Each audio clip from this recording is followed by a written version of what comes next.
이제 자료 구조는 특별한 구현이니까 그 구현의 성능을 우리가 분석할 수 있습니다. 그리고 어떻게 구현해야 좋은 거고, 또 여러 가지 연산들이 있을 때 어떤 연산이 더 효율적이고 어떤 연산은 비효율적인지 이제 파악할 수가 있는데, 자료 구조와 그러면 알고리즘과는 어떤 관계냐?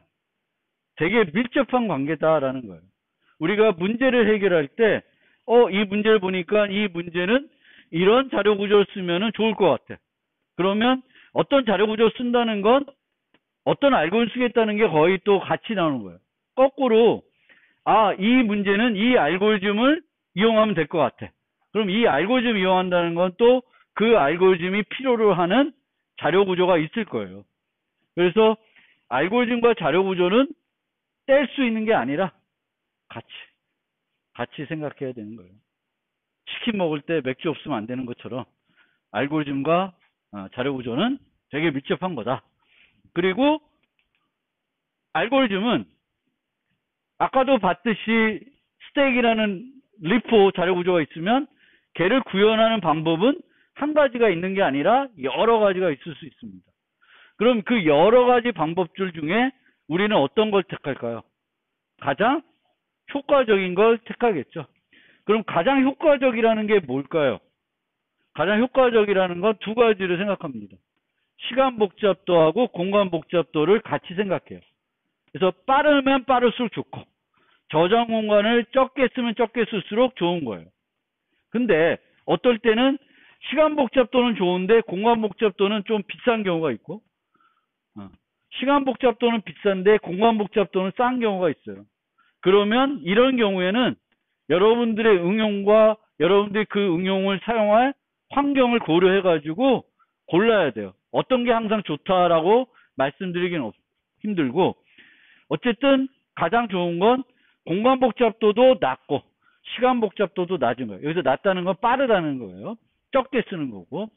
그러면 한번 예제를 갖고 한번 살펴보면은, 어떤 문제를 해결하는 방법은 한 가지만 있지 않고 여러 가지 방법이 있습니다.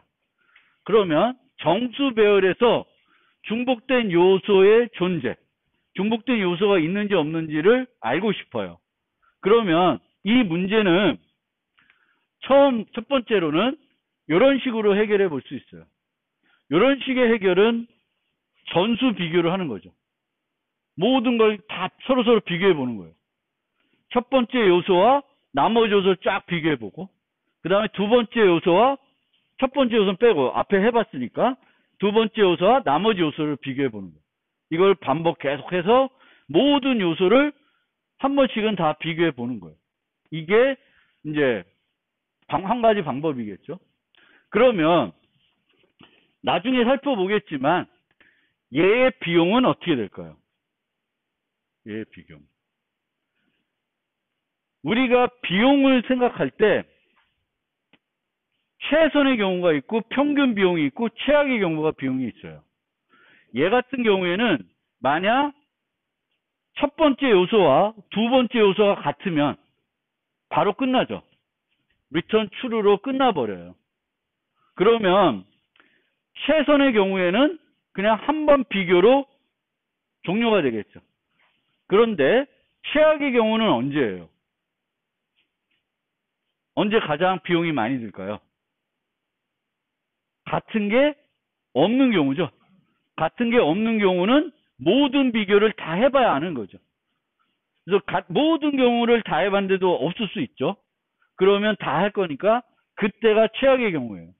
우리가 보통 알고리즘의 성능을 비교할 때는 최선의 경우는 비교하지 않아요. 의미가 없어요. 최선의 경우가 좋다고 해서 늘 최선의 경우만 있는 건 아니니까 의미가 별로 없어요. 최악의 경우를 보통 써요. 여러분들이 최악의 경우보다는 평균 경우가 더 정확하다고 할 수 있는데, 평균 경우는 계산하기가 상대적으로 어렵습니다. 복잡하고. 그래서 우리는 보통 최악의 경우를 고려하는 거예요. 그럼 최악의 경우 얘는 몇 번 비교를 할까요? 이 포문에서 들어가는 비용 말고 요것만 생각을 해봅시다. 요것만. 요 비교. 그럼 몇 번 일어나나? n개가 있어요. 배열의 크기가 n개예요. 그럼 처음에는 n-1번 비교하고 그 다음에 n-2번 비교하고 한 번 비교하겠죠. 그럼 얘를 다 더하면 요만큼 비교가 할 거예요. 그럼 얘를 우리가 나중에 배우겠지만 얘는 n제곱 성능을 보인다고 얘기를 해요. 입력 크기가 n일 때, 배열의 크기가 n일 때 n제곱 정도의 비용이 소요되는 알고리즘이라는 거예요. 그러면 우리가 이렇게 할 수 있는데 이것만 방법이 있는 건 아니고, 그리고 요게 이제 제가 앞으로 많이 쓸 뭐냐면 수도 코드예요. 특정 언어의 코드로 나타내는 게 아니라 그냥 파이썬과 약간 비슷하게 나타내는 코드예요. 그래서 요거 익숙해질 거예요. 교재에도 요렇게 쓰고 있고요. 특정한 언어로 코드를 제시할 때도 있지만 대부분 수업 시간에 실습을 직접 진행하지 않고 슬라이드를 통해서는 늘 이렇게 수도 코드로 알고리즘들을 설명할 겁니다. 그러면 또 어떤 방법이 있을까요? 또 한 가지 방법은 정렬을 하는 거예요. 데이터를 정렬하면은 똑같은 애들은 어떻게 자리할까? 인접해서 자리하겠죠. 그래서 정렬을 하고 나면 그 다음에 비교는 n-1번만 비교해보면 돼요. 옆에 거만 비교해보면 되잖아. 그럼 같은 게 있는지 없는지 알 수 있습니다. 그럼 최악의 경우에는 요 폼만 놓고 보면은 얘는 n-1번 하겠죠. 그러면 얘의 성능은 뭐에 좌우되냐면 정렬하는 비용에 좌우되는 거죠. 근데 정렬은 나중에 알겠지만 n 로그 n 정도의 비용이 들어요. n 로그 n. n 로그 n이면 n제곱보다는 좋은 거예요. n제곱은 n에다가 n을 곱한 거죠. 근데 로그 n이 n보다는 좋은 거니까 n 곱하기 n이라 그러고, n 로그 n이면 5n이면 요거는 n에 비례하는 거죠. 선형 비용이라 그래요. 근데 그 다음으로 좋은 거, 우리가 5n을 못 만들면 그 다음으로 우리가 만들고 싶은 건 요거예요. n 로그 n. 그래서 요거를 의사선형이라 그래요. 의사선형. 그러면 얘는 의사선형 비용이 필요하고 그 다음에 5n이 필요해요. 5n 로그 n 비용을 쓰고 그 다음에 5n 비용을 써요. 그러면 얘의 비용은 소트에 의해서 좌우가 되고요. 그럼 얘는 n 로그 n 비용이 소요되는 거예요.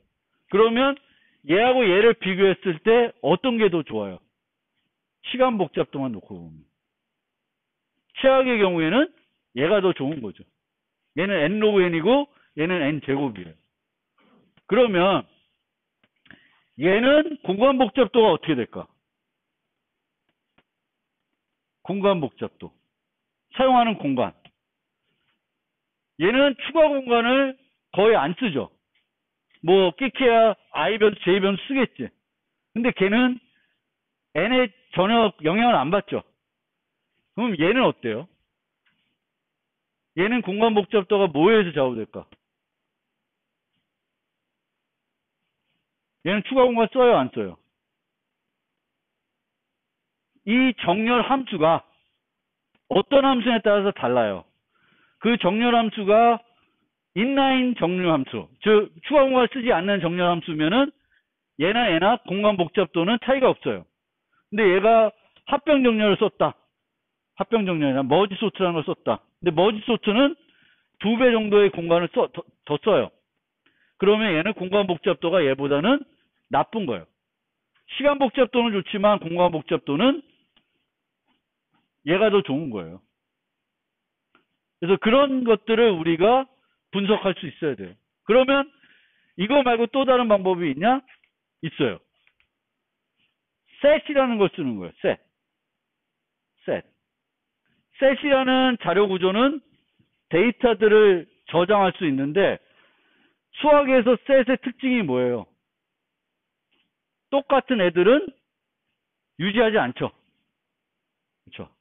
집합은 유니크한 애들만 유지해요. 똑같은 애 집어넣어도 안 들어가. 그러면 얘는 쭉 집합에다가 num i를 넣어요. 근데 넣기 전에 그 num i가 집합에 이미 있는지를 검사합니다. 있으면 나가게 되는 거예요. 그러면 얘의 비용은 요 삽입하는 비용, 그리고 요 검사하는 비용에 들어가겠죠.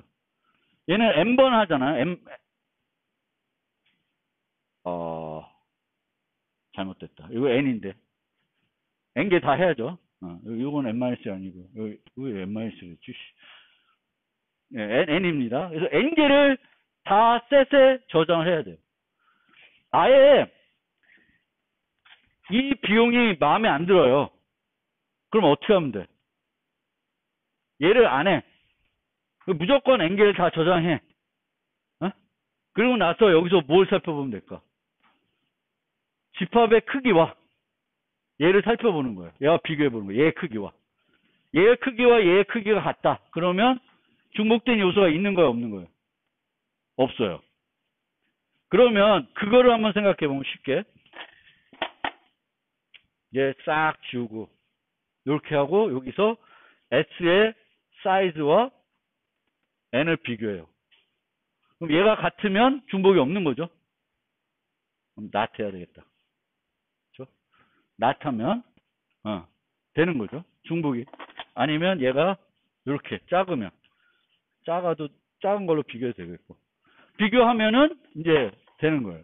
그러면 n개를 저장하는 비용이 소요되는 거죠. n개. 집합에 n개를 저장하는 비용만 쓰면 이 문제를 해결해요. 그럼 집합에 어떤 요소를, 집합이란 자료 구조에 어떤 요소를 삽입할 때 드는 비용은 얼마일까요? 이 집합이란 건 나중에 배우겠는데 여기에 보면 뭐라고 되냐면 해시셋이라고 그랬어요. 해시셋 말고 나중에 보면 또 뭘 배우냐면 트리셋을 배워요. 근데 해시셋은 저장한 비용이 O1이고 얘는 로그 n이에요. 그러면 add가 O1이면 n개를 저장하면은 O 몇이 될까? ON이 되는 거죠. 그럼 얘는 ON이에요. 얘를 이용하면 n 로그 n이에요.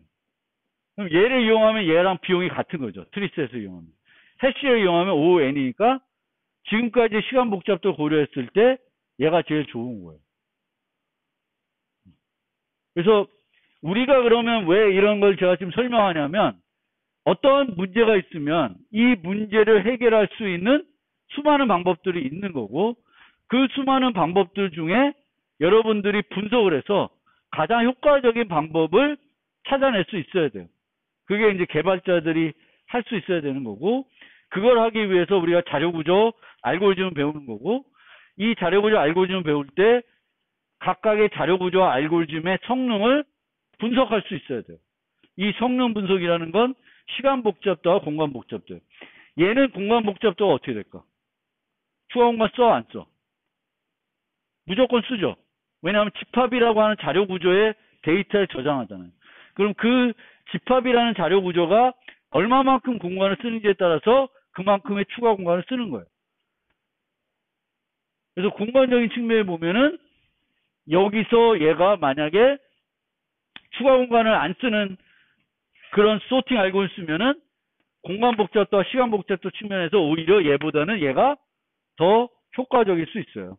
그런 거를 여러분들이 판단할 수 있게끔 이제 요번 자료 구조 수업하고 다음 학기에 배우는 알고리즘 시간을 통해서 이제 학습을 해야 됩니다. 그래서 요 얘기를 이제 좀 더 해 나갈 텐데 우리는 하여튼 성능이 우수한 거를 쓰고 싶어 한 거예요. 만들고 싶은 거고 그럼 그걸 알기 위해서는 분석을 할 수 있어야 되고 성능이 우수하다는 거는 수행 시간이 빠른 거고 메모리 공간은 적게 쓰는 게 더 좋은 거예요. 또는 성능이 좋은 것도 좋지만 구현하기가 쉬운 게 또 어떻게 보면 좋을 수 있어요. 어떤 알고리즘이면 너무 구현하는 게 복잡한 거예요. 그럴 경우에는 성능이 별로 차이가 안 나면 굳이 복잡한 걸 만들어 가지고 자신이 없을 수 있어요. 복잡한 걸 만들다 보면 이게 완벽하게 잘 만든 건지. 그럼 차라리 완벽하고 안전하게 만들어서 사용하는 게 좋을 수도 있어요. 그게 구현하기 쉬운 거, 이해하기 쉬운 거예요. 그런데 이 얘기는 좀 나중에 와서 다시 한번 할 기회가 있을 것 같고, 지금 이제 비교를 좀 설명드려야 되니까, 빠른 게 좋은 건데, 그럼 빠른 건 어떻게 측정하냐? 아까 얘기했지만 어떤 연산의 수를 몇 개 필요한지를 보게 되는 거죠. 제가 설명한 거 보면. 아까 보면 요 비교를 얼마나 하나 그걸 갖고 대략적으로 판단해 본 거였어요. 그래서 실제 비용은 계산을 해서 우리가 코딩한 다음에 시간을 재가지고 비교하진 않아요. 그렇게 해서는 알고리즘의 성능을 정확하게 파악하기가 어렵습니다. 구현을 내가 완벽하게 못할 수도 있는 거고, 구현을 조금 다르게 하면 그 시간이 또 영향을 받을 수가 있어요. 그래서 시간을 측정해서는 좀 이해하기가 어렵고, 시간을 측정하는 대신에 우리는 어떻게 해야 되냐면 이 알고리즘이 수행하는데 필요한 기본 연산수를 파악합니다. 이 연산수가 입력 크기에 어떻게 나타나는지를 보고 그걸 이용해서 성능을 파악하게 됩니다. 이 필요한 기본 연산수도 언어와 구현 결과에 따라 다를 수 있지만 우리가 비교로는 그거를 어림짐작 요약하기 때문에 조금 다르게 잘못 구현하더라도 큰 문제 없이 분석을 할 수 있어요.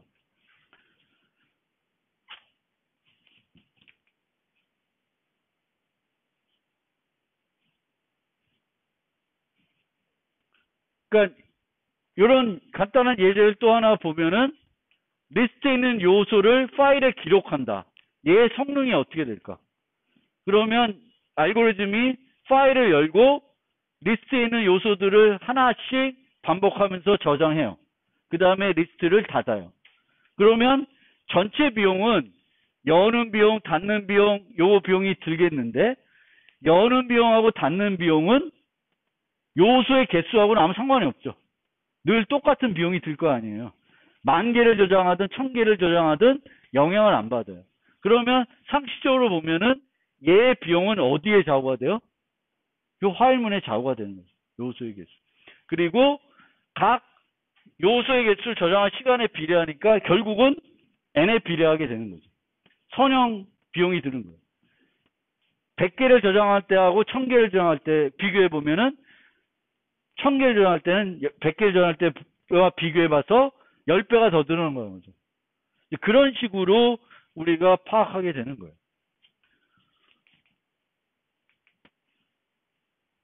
얘는 C로 코드로 작성되어 있는데 그러면 이 C++ 코드를 가지고 좀 더 자세하게 어떤 비용이 기본 연산이 소요되는지를 파악해 봅시다. 얘는 이 배열에 있는 요소들을 요 크기만큼 V 값으로 초기화해 주는 비용이 초기화하는 거예요. 다 V로 할당을 해 주는 거예요. 그러면 사이즈가 n일 때 소요되는 비용을 한번 생각해 봅시다.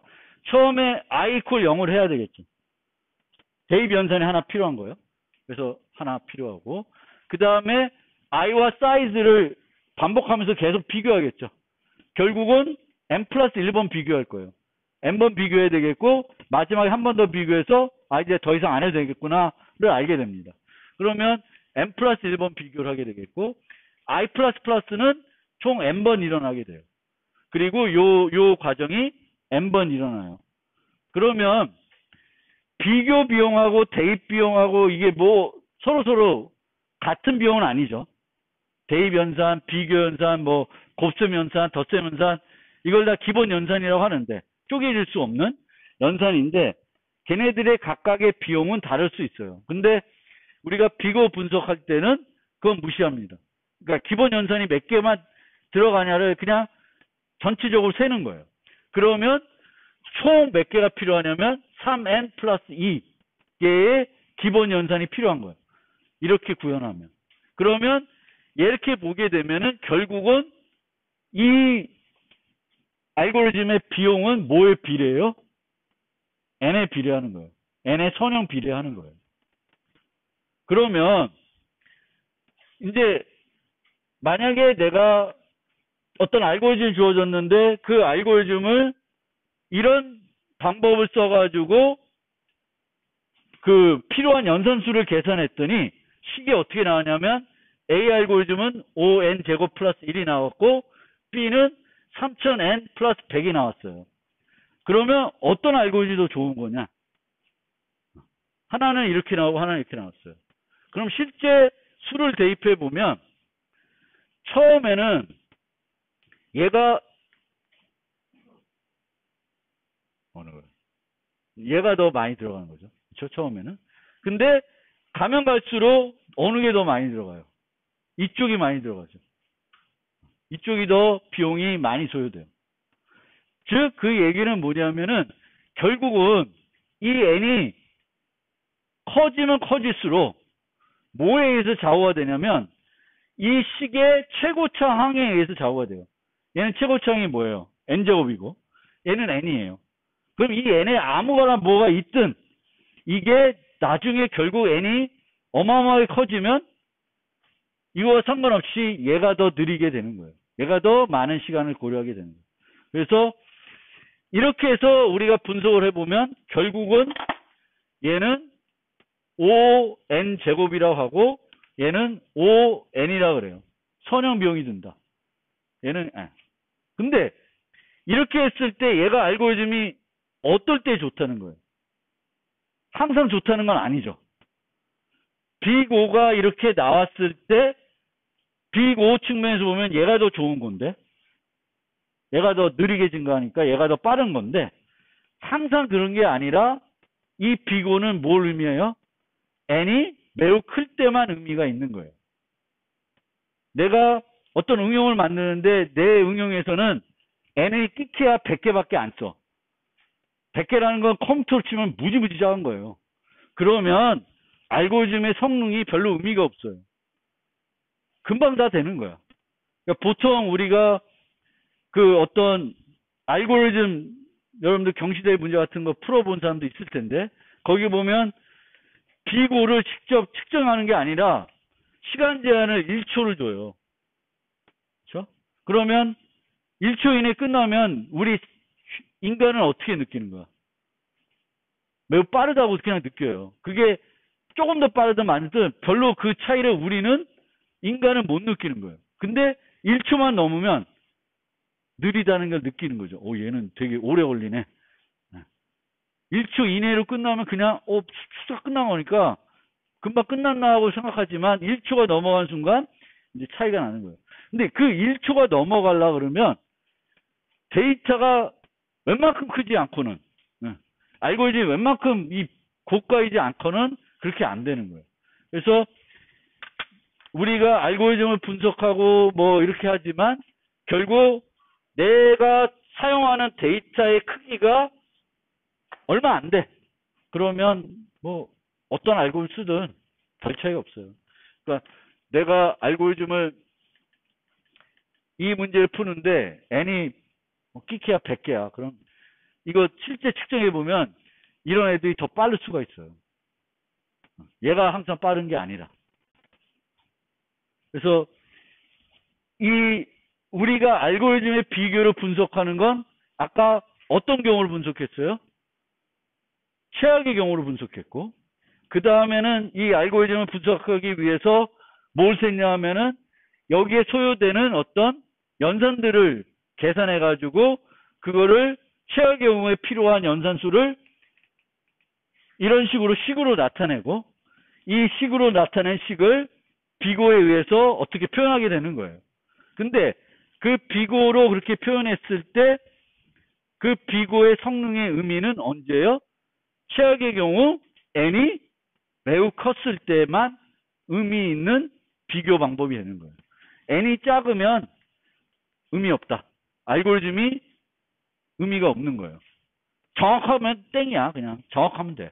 그럼 사람 입장에서는 전혀 구분을 못해요.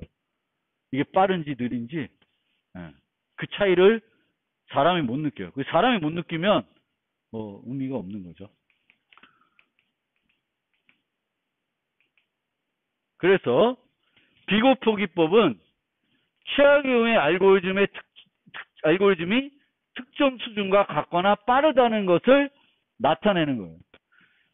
알고리즘이 비고가 ON4승이라고 하는 거는 얘는 최악의 경우에 N4승보다 같거나 더 좋다는 거예요. N4승보다 같거나 더 좋다는 거예요. 얼마나 좋을지 모르고 N4승보다 같거나 좋다는 거예요. 그러면 비고가 ON4승이라고 하면 ON5승이라고 해도 틀리지 않죠.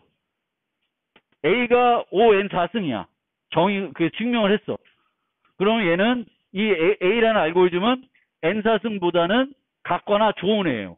그럼 당연히 N5승보다는 같거나 좋은 애겠죠. 그러니까 우리가 어떤 비고를 얘기할 때 비고가 N4승이다 그러면 그거보다 더 크게 불러도 틀리지 않아요.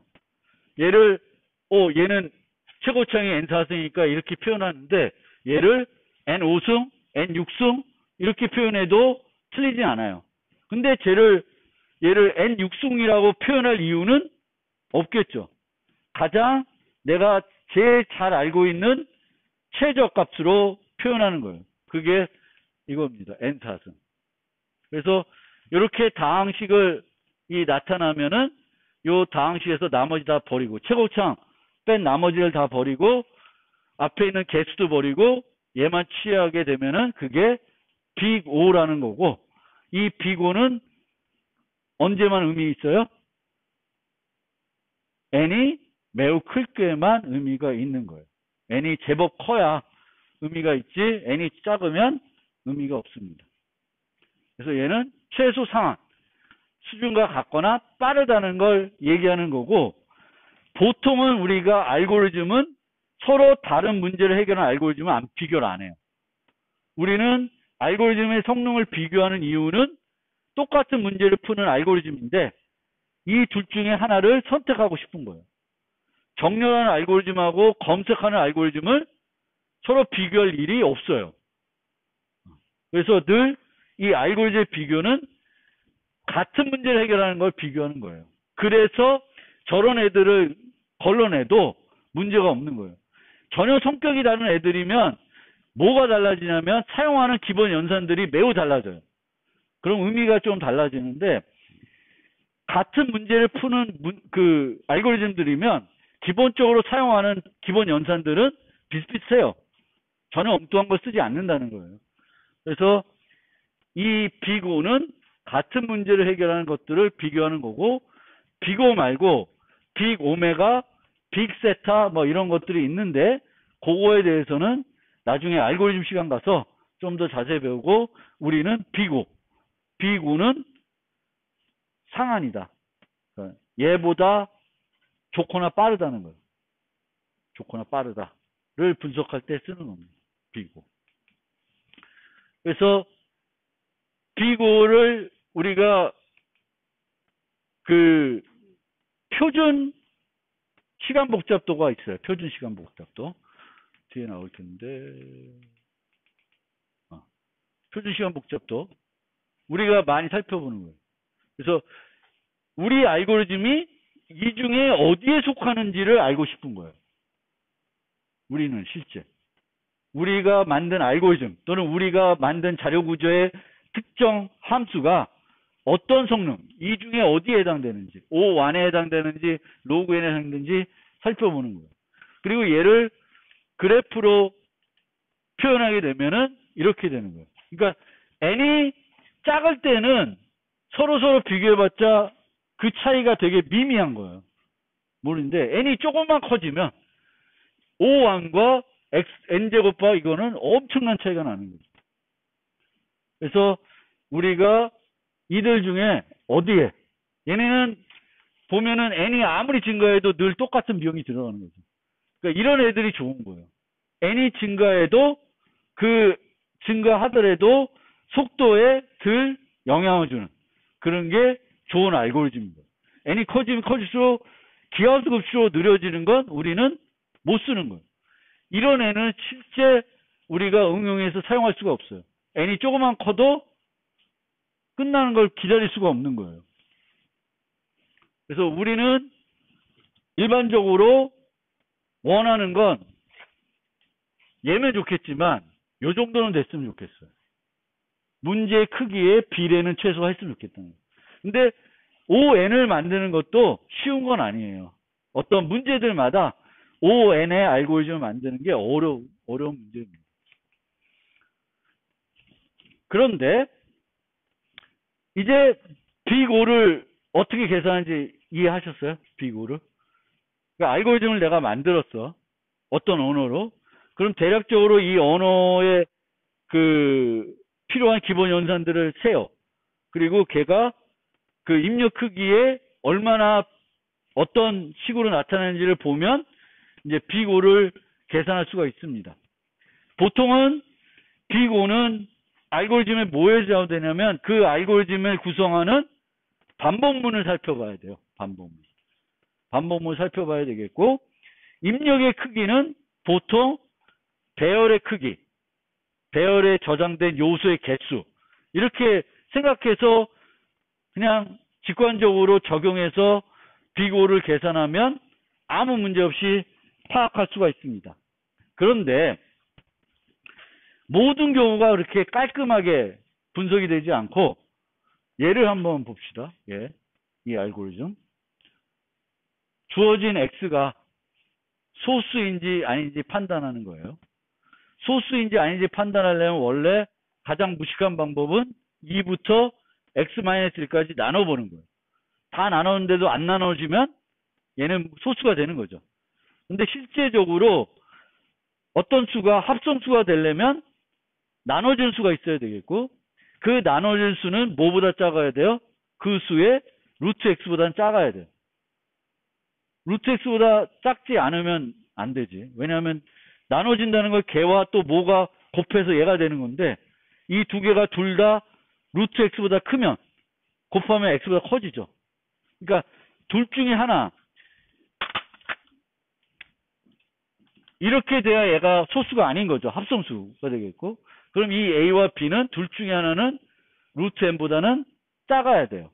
그래서 우리가 좀 더 효과적으로 소수인지 판단하려면 스퀘어 n보다 작은 수까지 나눠봐서 이 수들이 다 x를 안 나누면 이 x는 뭐가 돼? 소수가 되는 거죠. 그런데 이 알고리즘을 보기 전에 입력을 보면 뭘 받아요? 정수 하나를 받죠. 그럼 아까는 이런 애에서는 이 입력의 크기를 뭘로 봤냐면 얘로 봤어요. 배열에 저장되어 있는 요소의 개수. 걔를 n으로 놓고 분석을 했어요. 그러면 그냥 얘를 그냥 보고 그러면 얘를 보니까 얘는 정수 하나네? 그럼 입력 크기가 1이네? 이렇게 하면은 분석이 안 되는 거예요. 왜? 얘는 비용이 얼마나 필요하냐면은 x의 루트 x만큼 나눗셈을 해야 돼요. 그러니까 루트 x에 비례하는 거지. 알고리즘이. 최악의 경우는 루트 x에 비례하는 거예요. 근데 입력 크기에는 아까 거랑 이렇게 좀 생각을 해보면 1이라고 잘못 생각하게 되는 거예요. 그러면 입력 크기를 이 같은 애는 어떻게 분석해야 되냐면, 원래 빅5는 입력 크기를 어떻게 분석하냐면은 입력을 표현할 때 필요한 문자수로 분석을 해야 돼요. 문자수. 입력을 나타내기 필요한 문자수. 이 알고리즘은 이 x 값이 커지면 커질수록 비용이 어떻게 돼? 증가하겠죠. 더 큰 수면 더 많은 수로 나눠봐야 되는 거잖아. 그렇죠? 증가하면 증가해서 커지는 거예요. 이거에 비례하는 거예요. 그런데 x라는 정수가 커지면 커질수록 그 x를 표현하기 위한 문자 수는 어떻게 될까? 증가하겠죠. 이게 만약에 1, 2, 3, 4다. 그러면 얘는 4개 문자면 표현이 되는데 1, 2, 3, 4, 5, 6이면 6개 문자가 필요한 거죠. 이렇게 해서 따질 수도 있고 보통은 그러면 이런 정수들이 컴퓨터에서는 어떻게 표현이 돼? 비트로 표현되겠죠. 비트. 그러니까 숫자가 커지면 커질수록 필요한 비트 수는 늘어나겠죠. 그러면 그 비트 수로 계산하면 정수 x를 표현하기 위한 비트 수는 요 x의 로그 개 정도 필요해요. 이게 이진수니까 16이면 뭐 5비트 필요하고 뭐 이런 거예요. 그러니까 숫자가 커지면 커질수록 필요한 비트 수가 늘어나는 거예요. 그러면 n의 크기는 로그 2의 x가 되는 거고 이 x를 n으로 바꿔버리면 2의 n승이 되는 거예요. 그러니까 우리가 필요한 비용은 요만큼이죠. x의 2분의 1승이에요. 우리가 필요한 비용을 x로 기준으로 생각해 봤더니 요만큼 소요되는 거예요. x의 2분의 1승. 루트 x만큼 반복을 해야 돼요.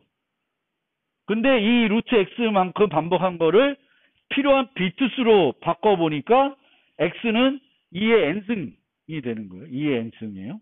그런 게 넣으면은 이렇게 되고 얘를 정리하면 2의 n승이 돼요. 그럼 2의 n승이라는 2의 n승이라는 거는 지수승이 필요한 알고리즘이에요. 어마어마하게 느린 연산이에요. 시간 복잡도가. 무슨 얘기인지 이해됐어요? 근데 대부분 우리가 사용하는 알고리즘들은 이렇게 정확하게 분석하지 않고 그냥 배열의 개수 n개, 그럼 그걸 n으로 생각해서 입력 크기 n으로 생각해서 분석을 하면 돼. 근데 이런 문제들처럼 그렇게 분석해서는 안 되는 경우가 있는데 그때는 어떻게 분석해야 돼요? 그 입력을 나타내기 위한 정확한 크기를 이용해서 분석을 해야 되겠고 거기에 예제로 이렇게 되는 거예요. 그러면 얘를 갖고 한번 생각해 봅시다. 얘는 선형 검색하는 거예요. V가 요 리스트에 있는지 보는 거예요. 배열에 있는지 보는 거예요. 그러면 최악의 경우에는 처음부터 끝까지 다 비교해 봤는데 없으면 비용이 제일 많이 들어가는 거죠. 그럼 우리는 상식적으로 생각하면 얘가 비용이 얼마 들어가? n에 비례하겠죠. 그럼 얘는 뭐라 그래? 그럼 비고로 쓰면 O n이라 그래요. 정확하게 분석 안 해도. 그런데 실제로 아까처럼 얘랑 차이가 없는 거예요. 얘는 equal V 했지만 아까 거는 if 요게 V와 같은지 비교하는 것 뿐이죠. 똑같이 총 연산을 따지게 되면은 3n 플러스 2개의 연산이 필요해요. 그러면 여기가 3, 이 리스트의 크기가 k개면 최악의 경우 비용은 3k 플러스 2가 들어가는 거고 이 k라고 하는 건 실제적으로 생각하면은 배열이니까 배열의 정수 배열이에요. 그리고 정수는 여기 로그 2의 x 비트가 필요해요. 그러면 그걸로 k를 n으로 바꿔도 결국은 남는 건 n밖에 안 남아요. 이거는 다 상수니까. 그러니까 뭘 얘기하고 싶으냐 하면은 그러니까 이거를 이게 또 어려우면 32K로 놔도 돼요. 32비트잖아요. 인트 하나가 32비트면 32K로 놓으면 K는 32분의 N이에요. 그러면 여기가 32분제 이렇게 되는 거예요. 그러니까 32분제 3에 n에 더하기 2. 이게 비용이에요. 그러면 이거 없애면 5n이죠. 그러니까 이렇게 복잡하게 연산수 따져서 분석을 해야 되지만 여러분들이 이제 조금 지나가면 이거 보면 얘는 n에 비례하구나. 5n. 이렇게 그냥 나와요. 이거를 우리가 일일이 3n 플러스 1인지 3제곱인지 계산하고 있는 경우는 절대 없습니다. 그냥 눈대중을 보고 얘가 5n이다, 5n제곱이다, n로그 n이다 이런 것들을 이제 분석하게 됩니다. 그런데 그거를 그냥 그렇게 할 수 없는 경우들이 이런 예제들이 있다는 거예요. 그리고 이런 예제들을 혹시 만나면 여러분들이 알아둬야 되는 게 입력 크기를 정확하게 분석을 해야 되겠고 입력 크기를 정확하게 분석하는 방법은 뭐다? 그 입력을 나타내기 위한 문자 수를 계산하는 거고 그 문자 수는 비트 수일 수도 있고 아니면은 키보드로 타이핑해야 되는 문자 수일 수 있어요. 얘는 4개 필요하고 얘는 6개 필요하다. 이렇게 해서 분석을 할 수도 있어요. 그래서 분석하면 결과는 차이가 없습니다. 그래서 빅5 중에 빅5는 나중에 해보면 알겠지만 뭐만 보면 되냐면 원래 반복문만 보면 돼요. 반복문을 보고 얘는 뭐에 비례한다. 근데 그 비례하는데 그거를 그냥 비례해서 5n으로 써야 되는지 5n으로 쓰면 안 되는 경우가 있는 거죠. 얘는 5n이 아니에요. 얘는 어마어마하게 느린 알고리즘이에요. 요 비트가 조금씩 증가할 때마다 나눠봐야 되는 수가 기수승수로 늘어나요. 되게 느린 알고리즘이에요. 그러니까 그런 것들에 대한 분석이 좀 여러분들이 생소하게 느낄 수 있는데 잘 한번 생각을 해보세요. 그러니까 특수한 경우들이 있다.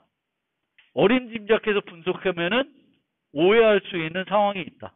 특히 입력이 정수 달러 하나고 그 정수 달러 하나를 크기에 따라서 비용이 달라지는 경우.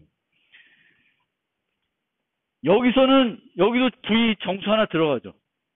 근데 이 정수는 크나 작나 이 알고리즘에 영향을 안 주죠.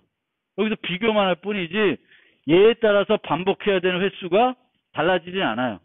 그때 무시할 수 있어요. 근데 이 같은 경우에는 이 X값이 커지면 커질수록 비용이 많이 들어가고 그런 것들을 정확하게 엄밀하게 분석하려고 그러면 이 내용을 여러분들이 이해하시면 돼요.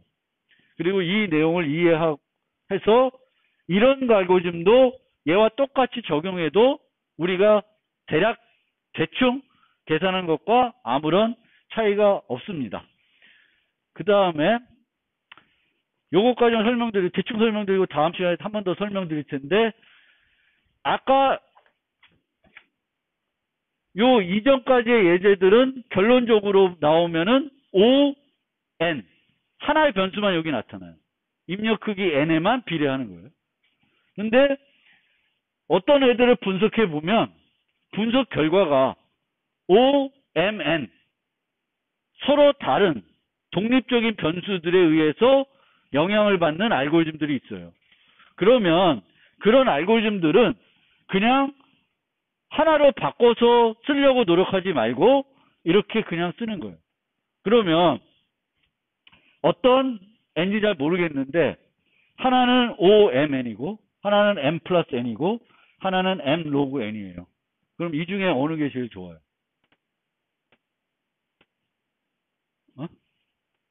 얘가 제일 좋은 거죠. 그러니까 이것도 왜 그러냐면 다중변수 비교라고 하는데 결국은 알고리즘의 비교는 뭘 비교하는 거예요? 같은 문제를 해결하는 애들을 서로 비교하는 거예요. 그럼 두 개 문제에 똑같이 M과 N이 나타날 거고 그럼 얘네를 분석하게 되면은 M과 N의 꼴로 나타날 거고 얘네가 뭔지 잘 모르겠지만 이렇게 나열해 놓고 보면 어느 게 더 좋은지는 명확하게 됩니다. 얘가 굳이 우리가 생각하는 이 표준에 어디에 해당되느냐 이렇게 생각할 필요는 없어요. 머리 아프니까. 물론 이제 나중에 되면 그래프를 배우면 이런 다중 변수 비고들이 많이 나타나요. 그래프는 정점과 간선수로 이렇게 그려지는데 보통 노드수 n, 간선수 m 이럴 때 알고리즘 어떻게 되나 뭐 이런 걸 얘기하는데 그래요. 그러니까 정리하면 빅O로 우리는 시간 복잡도하고 공간 복잡도를 분석하는데 그 알고리즘을 보고 그 알고리즘의 반복문이 어떤 형태로 되어 있는지만 보면 대충 빅O를 쉽게 계산할 수 있어요. 그런데 예외적인 상황들이 있다라는 거고 그게 아까 보였던 is prime처럼 정수가 입력이 되는데 그 정수의 값에 따라서 비용이 달라지는 그런 경우에는 엄밀히 분석을 해야 되겠고 또 빅O 중에 하나의 변수에만 영향받는 게 아니라 서로 다른 입력인데 두 개 다 영향받는 거예요. 그럴 경우에는 그 두 개를 다 나타내서 표현하시면 된다라는 거고 그 표현 결과는 어차피 빅O는 동일한 문제를 해결하는 알고리즘을 서로 비교하는 거기 때문에 그렇게 분석하고 나서 이렇게 나오면 그 중에 어떤 애가 더 좋은지는 판단하는 게 어렵지 않다. 그리고 두 개 영향받으면 이렇게 놔야 우리가 이해하기가 쉽습니다. 이렇게 놓으면 n이 고정되어 있을 때 m이 변해도 선형 비용만 증가하겠죠. 그런 걸 우리가 생각해 보시면 돼요.